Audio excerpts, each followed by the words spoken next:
ஈரோட்டில் நாளை விஜய் பேச இருக்கக்கூடிய நிலையில் ஏற்பாடுகள் தீவிரமாக நடைபெற்று வருகின்றன. கூடுதல் தகவலோடு நிகழ்ச்சிய செய்தியாளர் தினேஷ் விவரம் என்ன?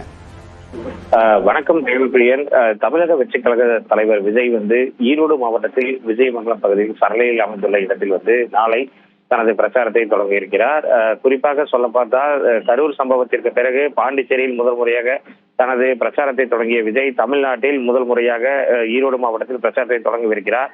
அதற்கான ஏற்பாடுகள் கரூர் சம்பவத்தை போல நிகழ்ந்திராமல் இருக்க திருப்பூர், நீலகிரி, கோவை, ஈரோடு என 4 மாவட்டங்களைச் சேர்ந்த சுமார் 1800 போலீசார் பாதுகாப்பு பணியில் ஈடுபட்டுள்ளனர். அதனைத் தொடர்ந்து தாவேகா தொண்டர்கள் பேனர் மற்றும் ஜெனரேட்டர் மற்றும் மின்கம்பங்கள் மீது ஏறாமல் இருக்க அதை சுற்றி பாதுகாப்பு தடுப்பிற்காக தகர சீட்டுகள் 7 அடி உயரத்திற்கு தகர சீட்டுகள் அமைக்கப்பட்டு அதன் மீது தொண்டர்கள் ஏறாமல் இருக்க பாதுகாப்பு ஏற்பாடுகள் செய்யப்பட்டுள்ளது. அதனைத் தொடர்ந்து சுமார் 20க்கும் மேற்பட்ட ஆம்புலன்ஸ் வசதி, அதனைத் தொடர்ந்து 20க்கும் மேற்பட்ட தண்ணீர் தொட்டிகளில் குடிநீர் நிரப்பும் பணியானது தொடர்ந்து நடைபெற்று வருகிறது.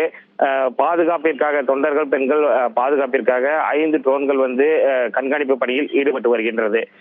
தொடர்ந்து நாளை காலை விஜய் இங்கே வரும்பொழுது எந்த விதமான அசம்பாவிதம் ஏற்படாமல் போக்குவரத்து சீராகும் நிலையில் போக்குவரத்து காவலர்கள் தற்பொழுதே சாலைகளில் நிற்கும் 2 சக்கர வாகனங்கள் மற்றும் 4 சக்கர வாகனங்களை பார்க்கிங்கில் முறையாக நிறுத்தும்படி அறிவுரை கூறி வருகின்றன. விரிவான தகவலுக்கு நன்றி தினேஷ்.